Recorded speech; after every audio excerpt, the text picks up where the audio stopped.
Hi everybody. So today I want to talk about doing some jelly prints and using multiple layers of paint, different stencils, and then taking a variety of prints and putting them together in an abstract grid and creating a finished art piece. So we're going to make a grid abstract and, kind of put them together in a cohesive way using different prints and cutting them and putting them all together.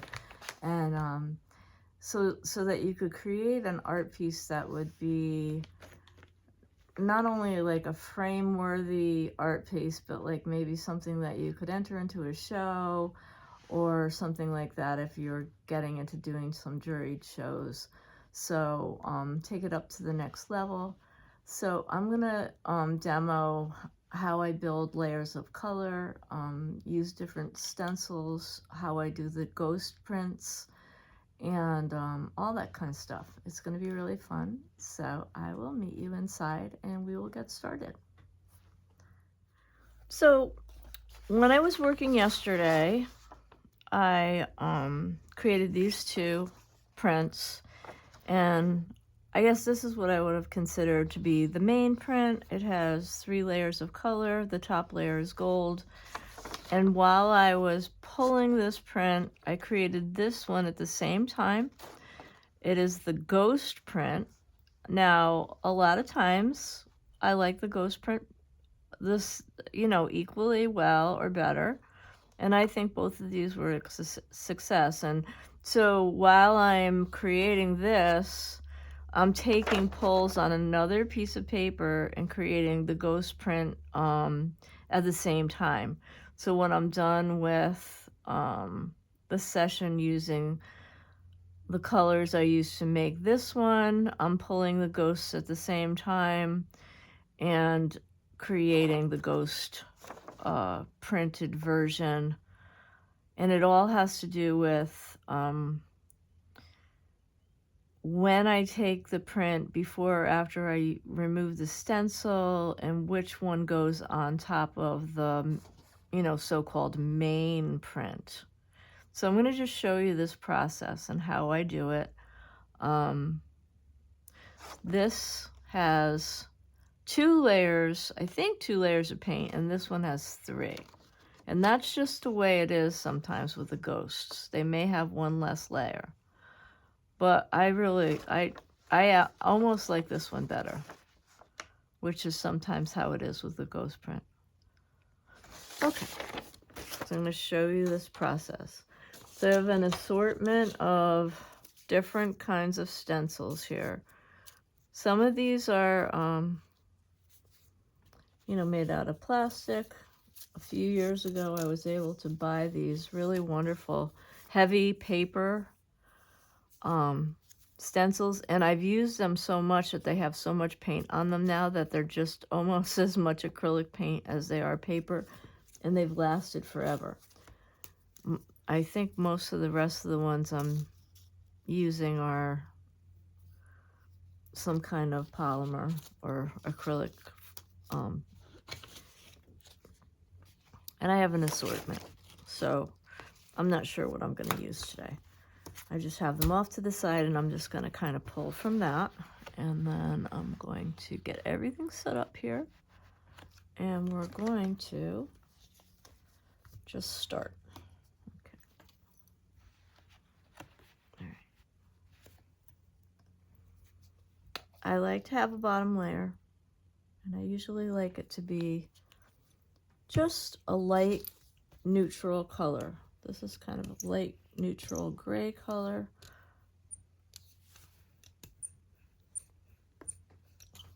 Just a background.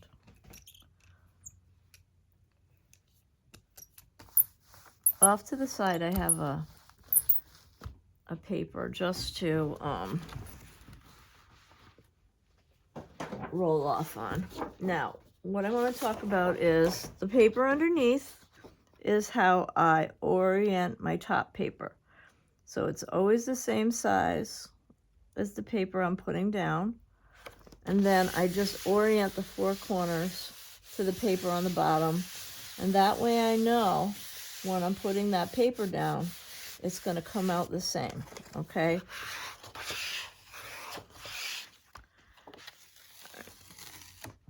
All right. And that's just a color, okay? I'm going to put that aside. And now I'm just going to go for a color with a pattern here. So I'm going to put this light kind of aqua blue down, which, you know, I put gray before, so gray, it's a neutral gray, so it'll go with everything. All right.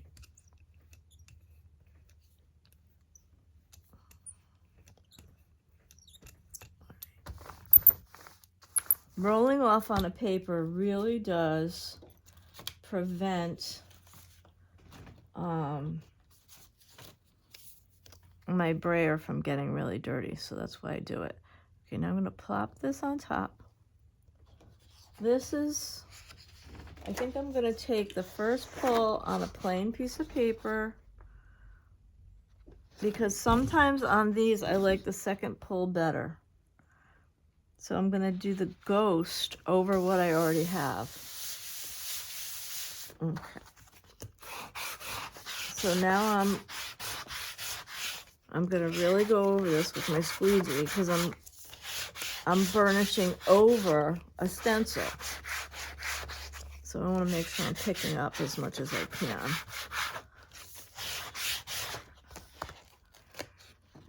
Okay. There we go.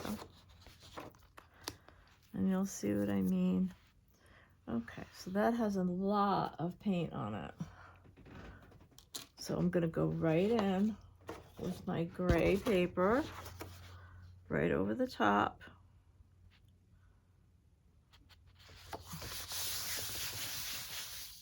And then I'm going to burnish.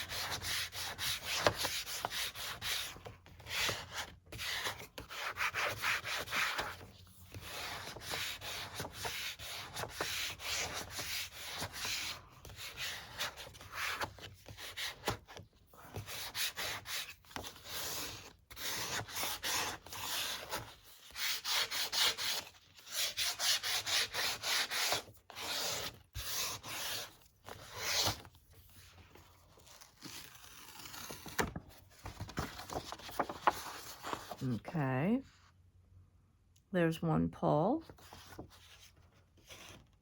Okay, so now I'm going to go over this whole thing with, let's see, this is like a luminescent color, which is like a, I don't know if this will make a big difference, but it's not really silver. It's like kind of a pearlescent color. It might just give us a little sheen. So I'm going to put this on here.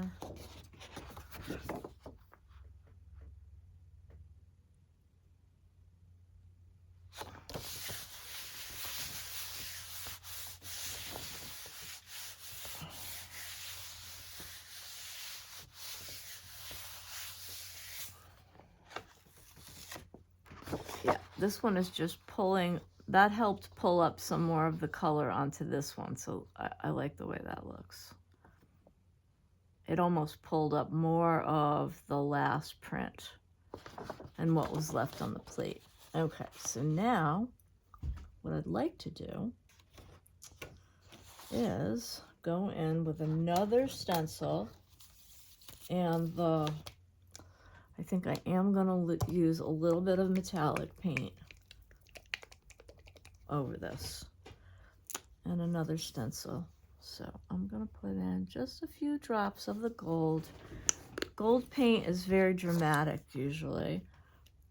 I'm going to roll it out really evenly.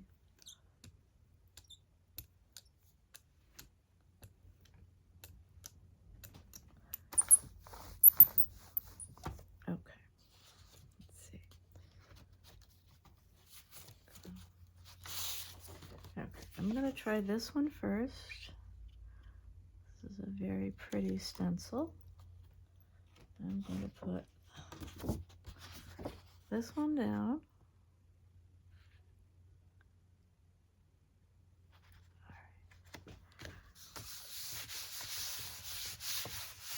Okay, so when you're going over the stencil, you really have to hold your paper still and really burnish to get a really good result.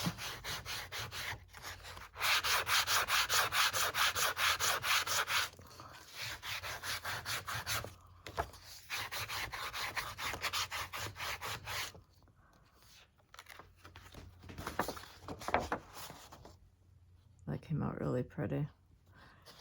It's very subtle. Now, when we take this off, this is going to be the magical part. Now, this one doesn't have a lot on it, but when we put this on over that, you're going to have, I think this is going to be really pretty. Okay, now, this should stick. Now we don't have a stencil on there. And we're just going to really burnish it and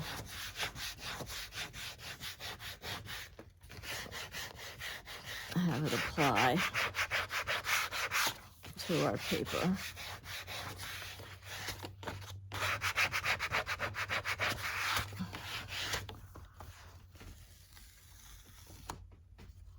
Yeah.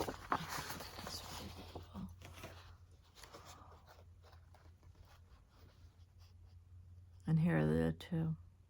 They're different, but they're equally beautiful.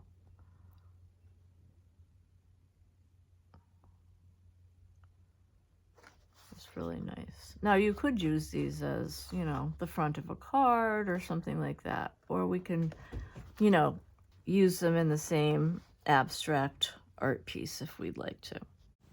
So we're going to do another one here, and I'm just going to speed it up a little bit. But you're going to be able to watch the process of going through the steps again and seeing how we pull another series with different colors.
So in this next clip, I'm going to show you how I create a very kind of gritty industrial look, and completely different than the other gel prints we created, using black and white, and I'm using letter stencils, and we got kind of almost like a graffiti look. So they're completely different than the other ones, and I kind of wanted something completely different so that it's a stark contrast to the other ones we created. And again, I'm going to just kind of go through the process and let you watch me build layers with black and white and go back and forth. And I'm just, I pulled out some different letter stencils, and I just allowed, the paint layers to build up and get real grungy looking, and go back and forth until I was happy with the way they looked. And I did a few of these. So, yeah, just watch how they unfold.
So now we have a pile of kind of more refined gel prints.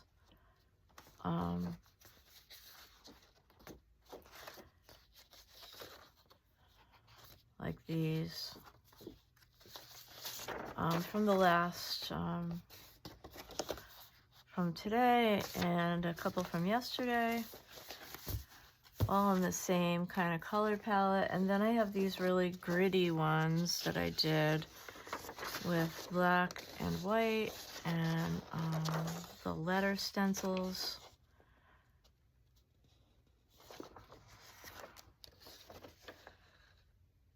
And so together, I think I want to build a grid abstract using the really pretty refined ones alongside of these really gritty ones to give a little bit of tension and push and pull. So I'm going to set that up on a piece of watercolor paper. You could also work on a cradled board or panel that was already pre-gessoed. But yeah, that's what I'm going to do. I'm going to cut the print itself out of the larger paper. I'm going to use PVA glue, which is polyvinyl acetate glue, which is a really nice collage glue. And I'm going to just cut some of these out and then start arranging them to see how they'll look. So these are my pieces. And what I have here is an 11 by 14, 140-pound piece of watercolor paper.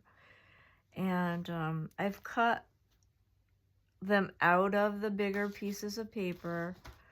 And I've cut these into strips. This one I cut in half. This one I left whole. This one I just cut a little piece off of. And so now it's kind of like a puzzle. You know, how do I want to arrange this on my paper? I really love this one so much that I think I want to leave it whole. And it's the only one I think I want to leave whole. I just really love the way this came out. It's just really pretty. So, I love how gritty and industrial looking these are, you know, you can tell that there's letters, but it's just really grimy and lots of paint layers built up here. I just really love how those came out. And then I'm just kind of playing with how to arrange these other pieces. And do I want these down here?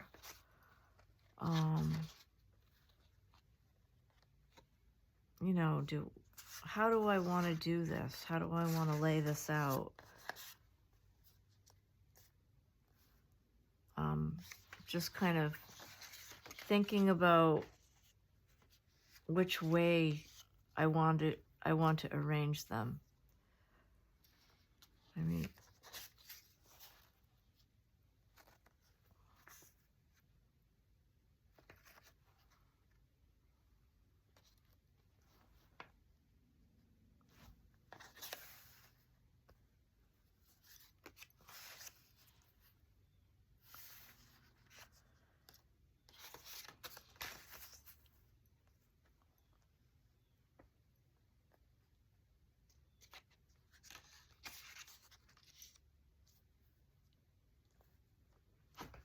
and so here I've kind of left a little bit of space around my pictures, or my images here. And you don't have to. I mean, obviously you could push them all really closely together and have them touching or even overlapping if you wanted to.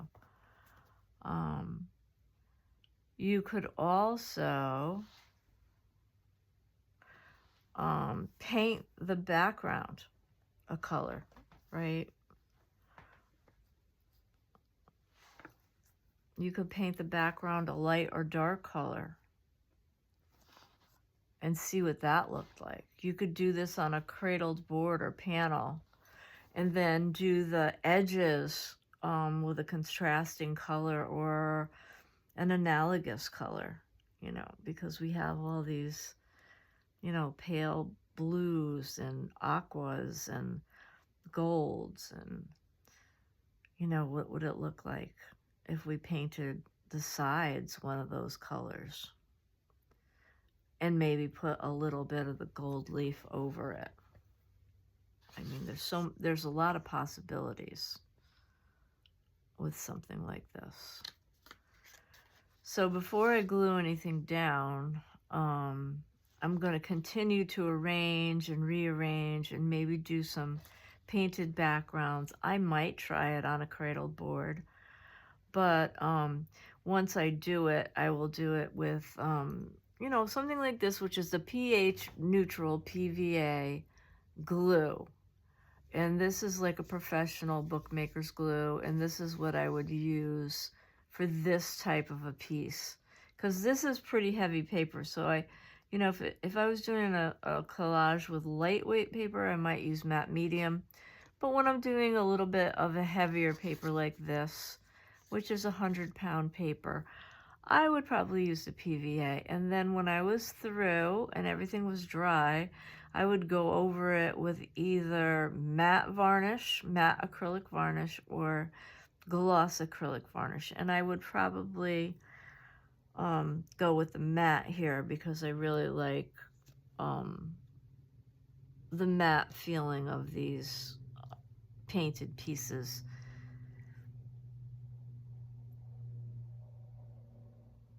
Yeah, that's probably what I would do. And I would, if I went for a painted background, I would go with something neutral. I mean, it could be one of these, like a little, some of this mushroomy color, or a very pale beige, or a very, very pale off-white in the background. Something that's going to be in keeping with the rest of the piece. And as I said, there's just so many ways that we could play with this and rearrange these pieces that, you know, we could just keep going with this.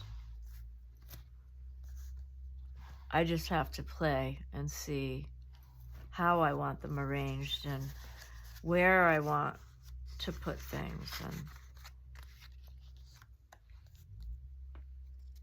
I mean, I could even cut 2 thinner pieces here. That could look really interesting.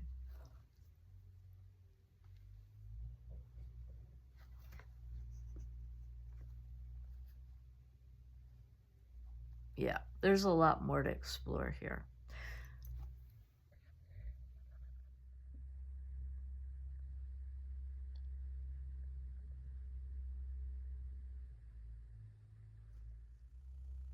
So I hope you enjoyed my process video. And if you do, I hope you consider subscribing to my channel because it really helps my channel grow. Thanks for being here, and I'll see you next time.